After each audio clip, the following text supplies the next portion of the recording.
what has been invested on.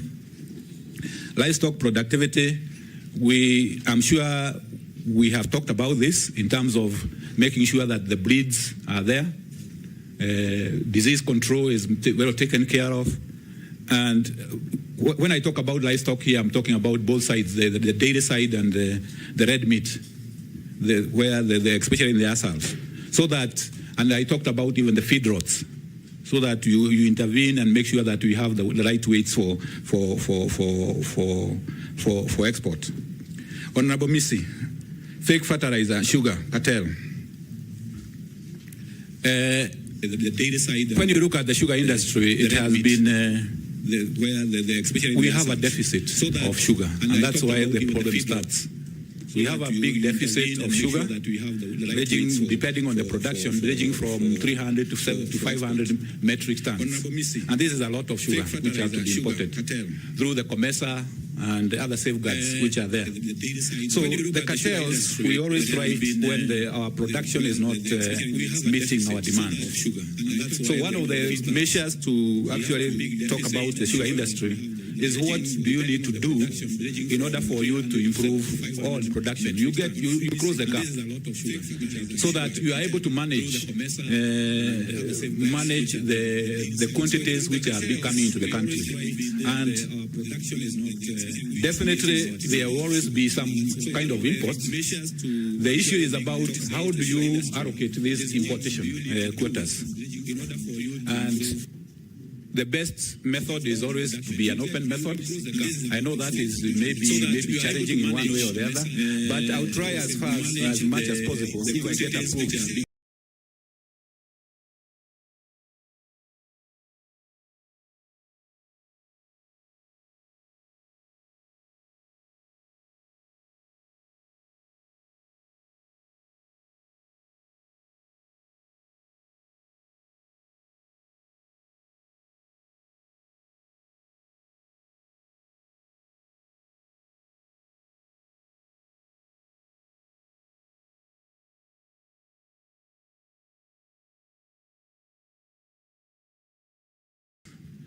But the major measure here is, what are you doing to make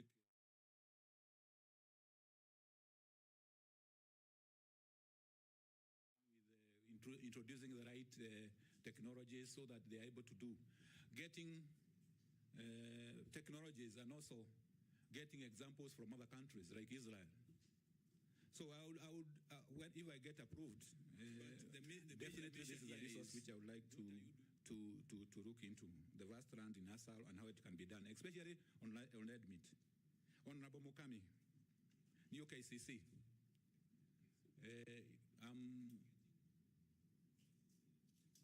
New KCC happened to be in cooperative because it's a cooperative, and what I can say, it affects agriculture because the farmers are dairy farmers. But the management of KCC is a cooperative. So what I can say is that I'll engage and very severely on that with my counterpart in cooperative to look at ways of making sure those issues, management issues, are sorted out, especially farmer payments, because you cannot have payments which are delayed for 6 months, while others are getting like Wakulima and Kilongoli and others are paying on time. So this is one of the interministerial collaboration which I have to seek if I get approved. Those issues, management issues. Yeah, thank you, Mr. Speaker. Mr. Speaker, virtually all members of parliament represent farmers, and even those who represent urban areas, somehow their constituency interact with farmers in one way or another. And Mr. Speaker, I want to give you, because I come from a constituency that is taught as the bread basket of the Republic, though there's no bread in the basket, but it's the most highly agricultural constituency and arable land. And I'll give you a story, Nominees. One of the large-scale farmers, the few are left because of land fragmentation that has taken place, but the few who are left in Kitale. I interacted with a farmer who did maize for a long time. He left, started doing sugarcane, He left, started doing sunflowers. He left and went to avocado. Now I asked him, can I start supplying mushroom because that's where you are going next? He said, no, I want you to help me do gated communities. Gated communities in a rural area. It's basically people are running away from agriculture. And Mr. Speaker, this is a topic that is so dear because it is directly to the lives of the people. There are success stories across the world. Brazil has done very well in value addition. India, Indonesia, this product called Indomie that is all over the country. Indomie is an Indonesian product and it's from agricultural products. Do you have a success story that you are going to use to revitalize this ministry? Because it cannot just be stories around.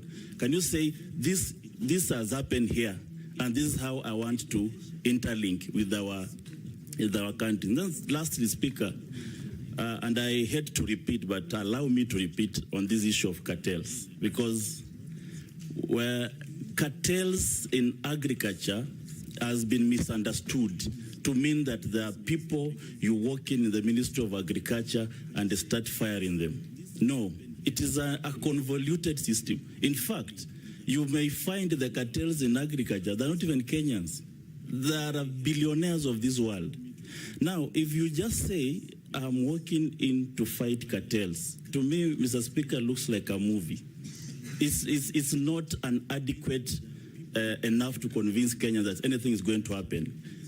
I'll give you an example of our collapsed sugarcane.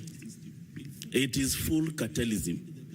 If we sit here and ask you that if after 100 days of you being in the office, are we going to see smoke bellowing out of Mumia's sugar, out of Zoya's sugar?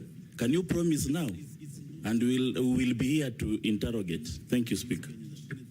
Daktari. Thank you, Honorable Hamisi. Thank you, Mr. Speaker, sir.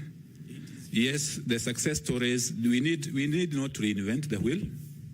We need to see which countries, agricultural countries has successes. And it's good that Honorable Hamisi have pointed out some of the success stories like Brazil.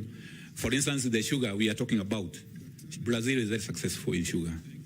We talk about dairy. India is very successful in dairy. So we need to run from no inventing the wheel. And as a principle, if I'm approved, is to say that I'll promote that as a principle, that let's learn from the best. Let's learn from the best. Cartels. This is a major issue, yes. But when you look at cartel, you realize that where cartels thrive is where public interest is compromised. Because if you are compromising public interest, the public interest, for instance, for sugar, is to have sugar producers, especially in Western Kenya and coast, to have their sugar factories operating. If there is a deficit, then we import with at the least cost so that the consumers also benefit.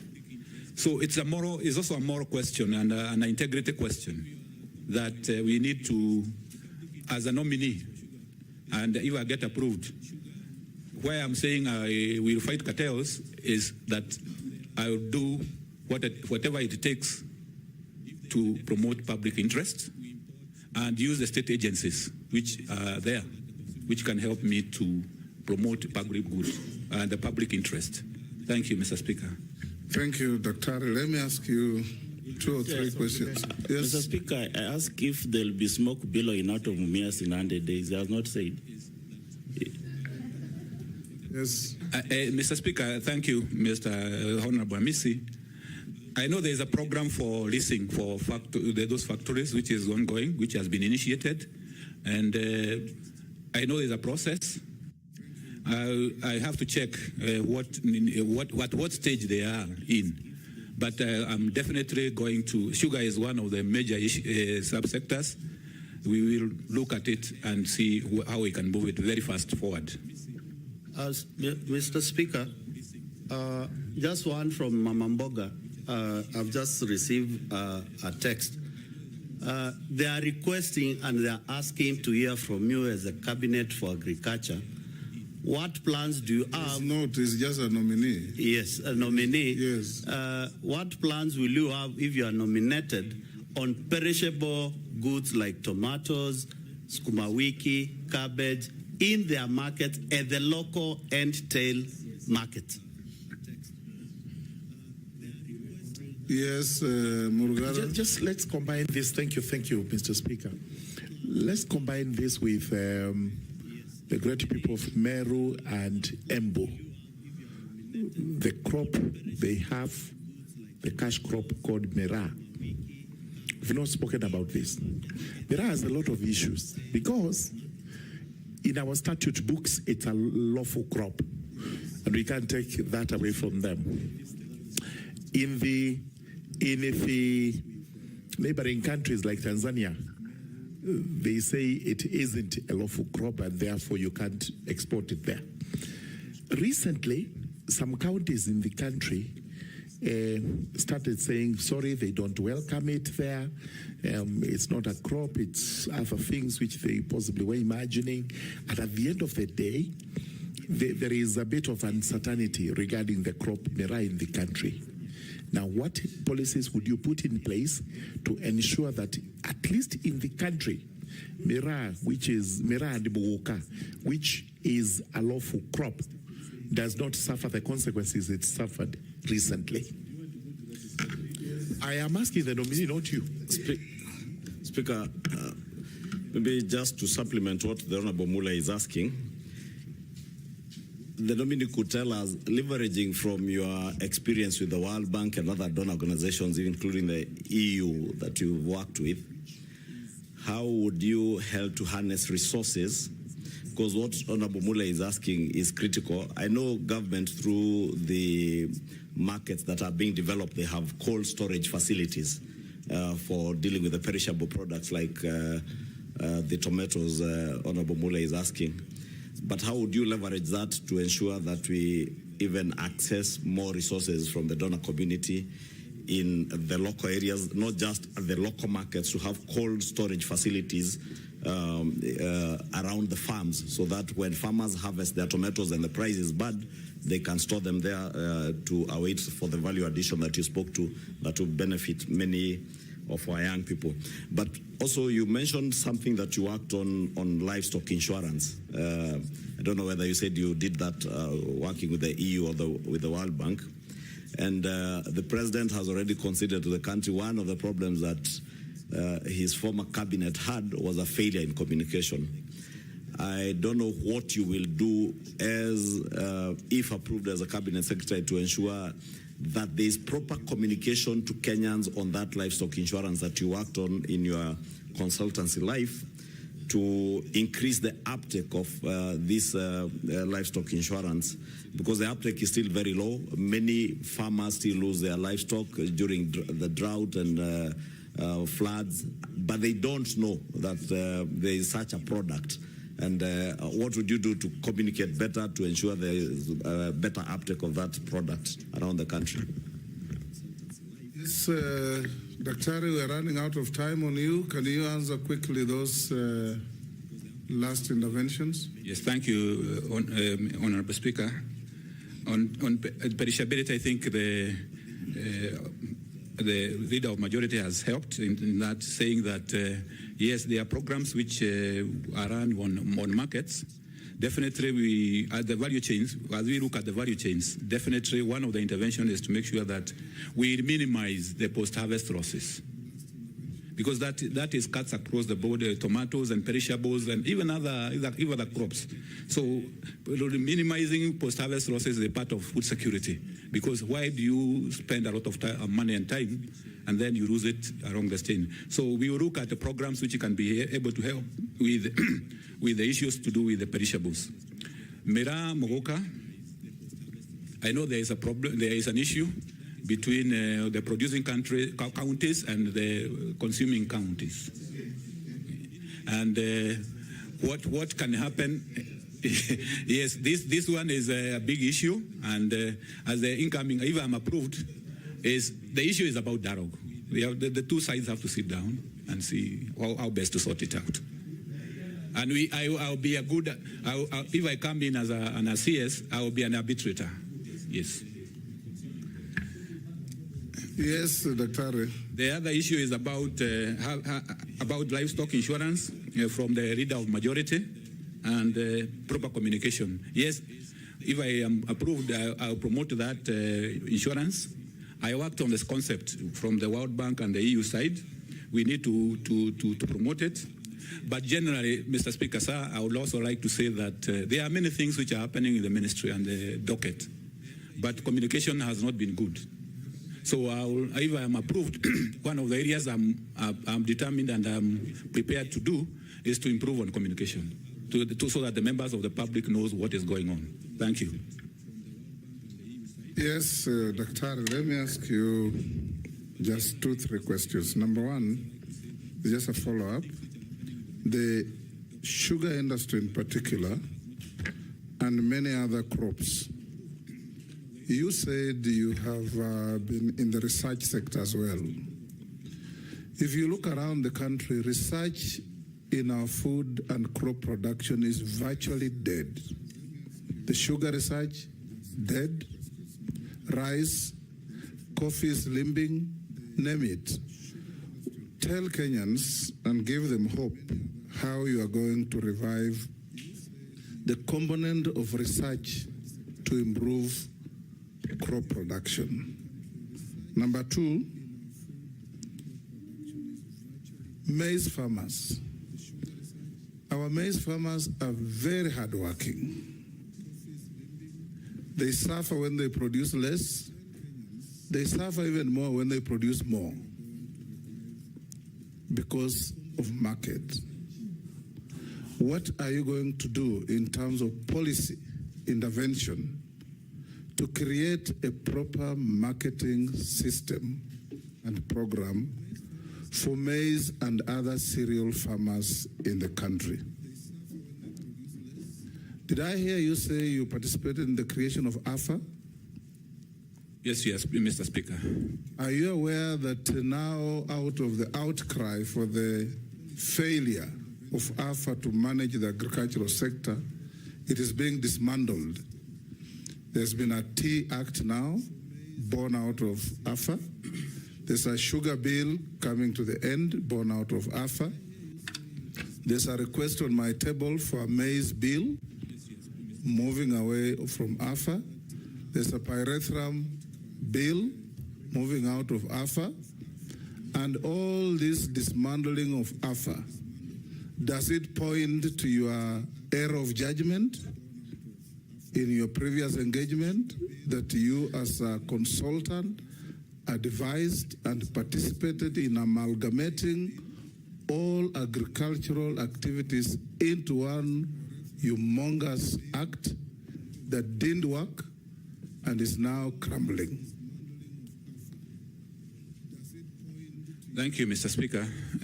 On research, I think, let me say on the onset that this is research is a mandate of the national government, and I agree 100% with you. It has not been well in research. When you look at Karo, you look at coffee, you look at all the other sectors. And mainly, we have the capacity in terms of human resources. We have the infrastructure. Mainly, it is the issue about financing. And coming in, if I am approved as a cabinet secretary and coming from research, I will put my best foot forward, especially on the exchequer side, so that we convince the National Treasury that agriculture research is very vital. If you don't have research, you don't have technologies. You don't have, so that we can get more resources going towards research, both in all the crops. Secondly is the issue about farmers' participation in research. If you look at coffee, tea, they used to have a foundation where I used to work. Farmers were very happy. They used to contribute very gracefully. But that has ended.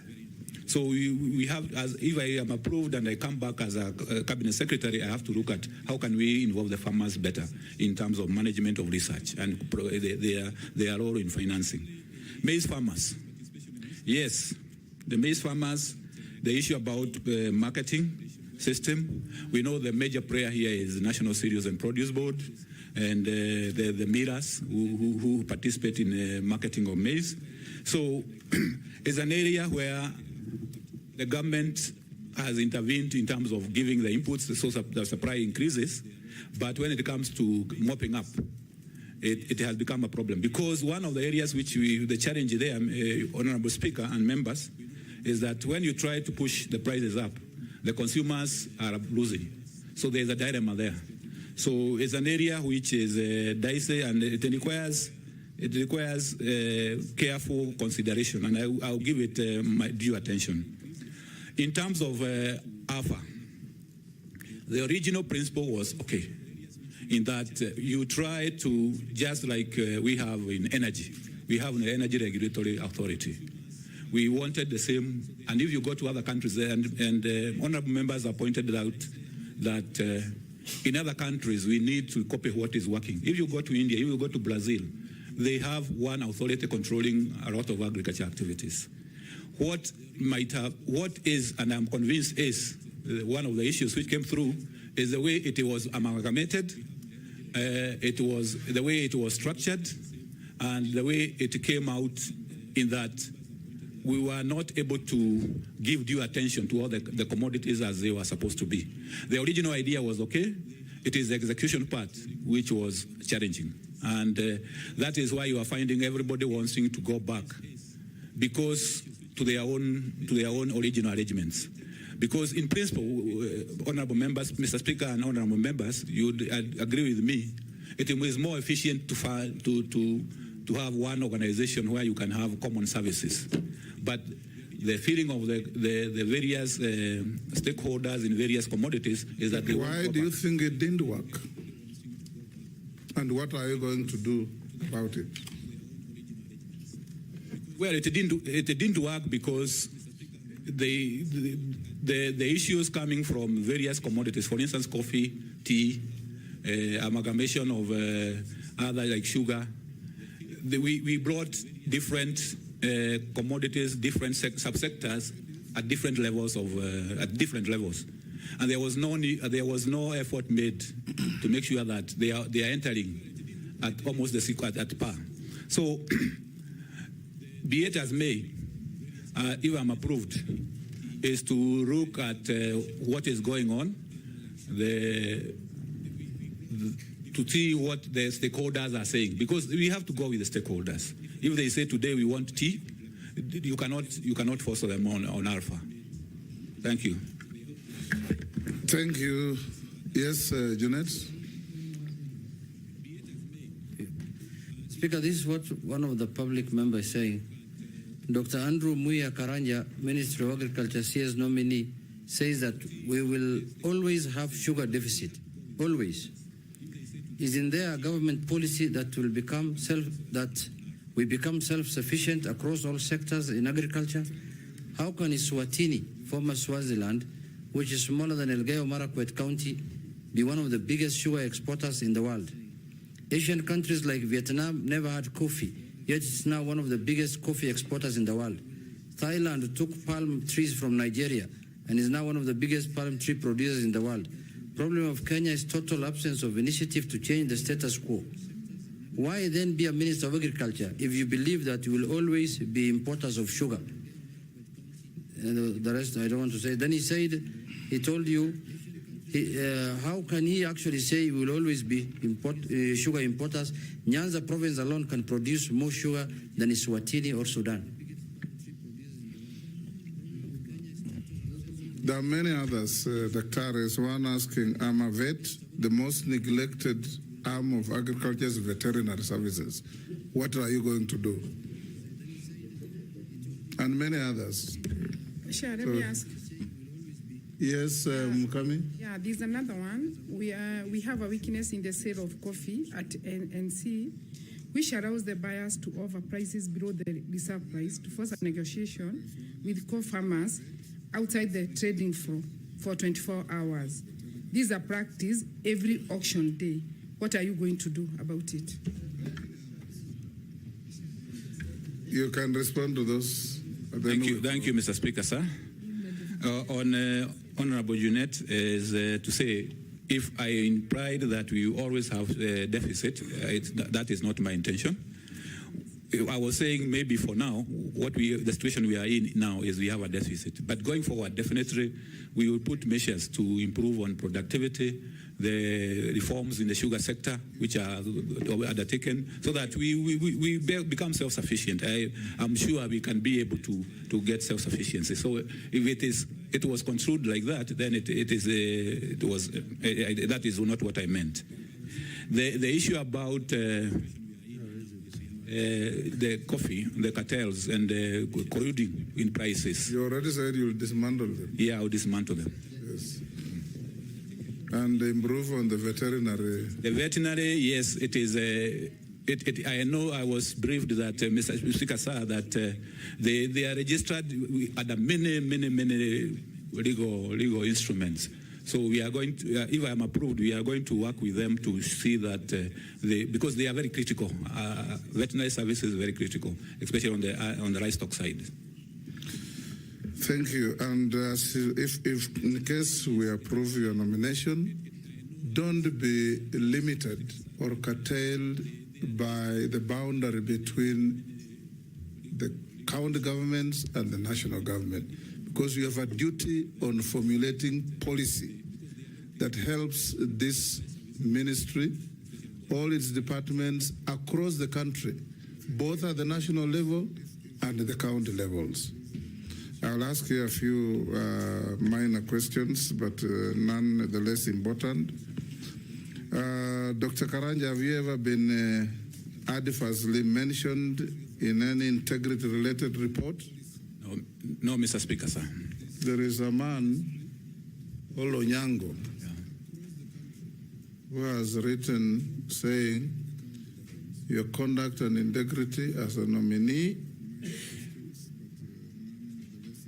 is not good because you have faced one or multiple allegations of unethical behavior and participation in corrupt and illegal activities. Is it true?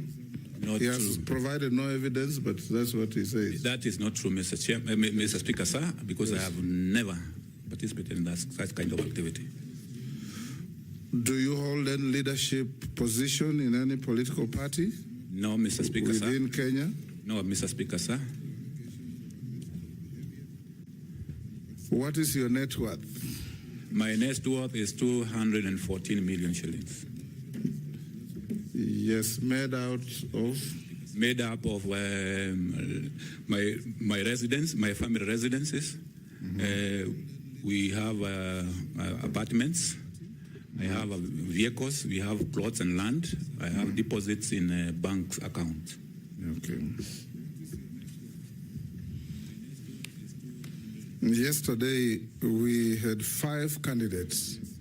We asked them many questions, ending with this minor question on their own net worth. But the media only picked the net worth and forgot everything else. We want the media to be fair to both the candidates for appointment and the committee, because we are not here to evaluate the wealth of candidates. We are evaluating their suitability to hold public office to which they are nominated. Yes.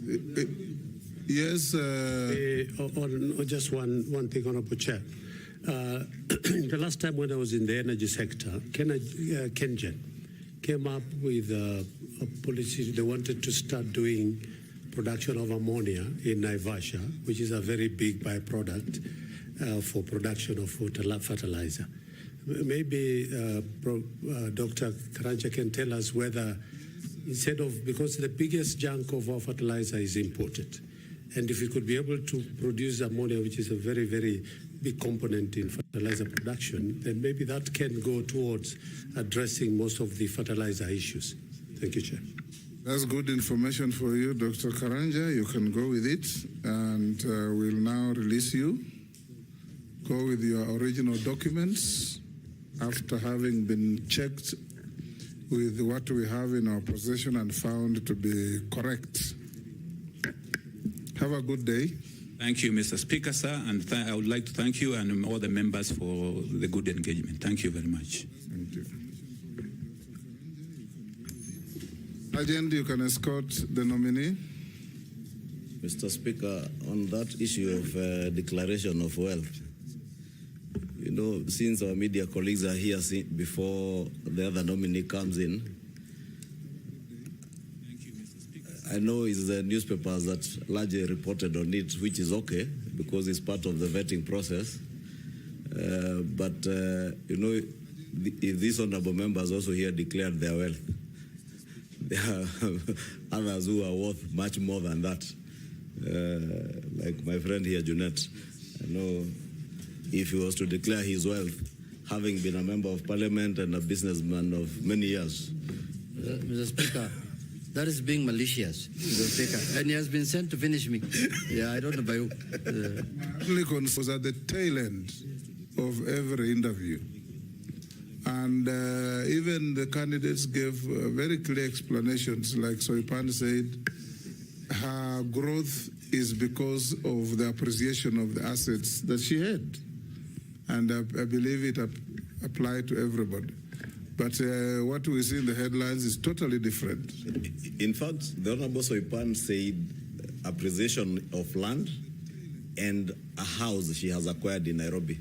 And I think it's important for the public to also know all these cabinet secretaries once appointed into office, just like members of parliament, access mortgage facilities to buy property in Nairobi if you didn't have one. Soipan has also been a member of parliament for 3 terms. So it's fair because maybe next time it will be, these members here will be here being vetted to appreciate that Honorable Mary Amase has been a member of parliament for 3 terms, whatever she is worth, and she also has other consultancies she does and other businesses. What about me 6 terms? We will only question what you will own if you are to declare here. Mr. Speaker, on the same breath, even Honorable Soipan went ahead and declared even the loans. And if you look at her declaration, she has a loan of 49 million shillings, which is not yet paid and removed from that net worth. So we need to be sensitive on some of these. Speaker, yes. Chairman. Honorable Speaker, I just said I think it's also important for members of the media to understand that the fact that you own properties or your net worth is high is not a disqualification, or it does not make you unsuitable. And the fact that you declare your wealth is not for use now, but for use in future.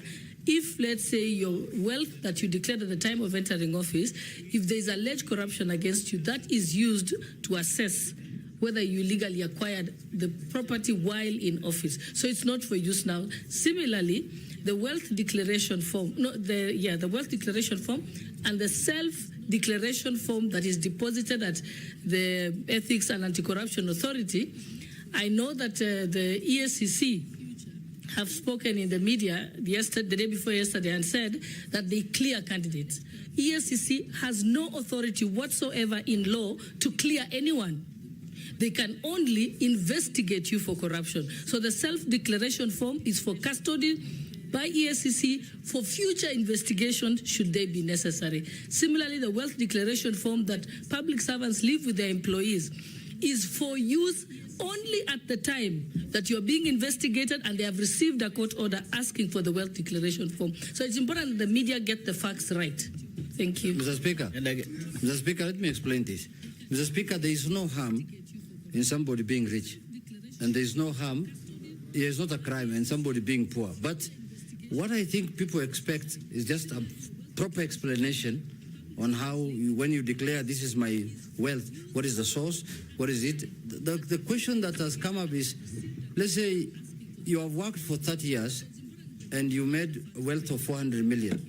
And you have worked for 2 years and you have made a wealth of 150 million. So that's the comparison that they are looking at. If you explain how you made that 150, there is no harm, Mr. Speaker.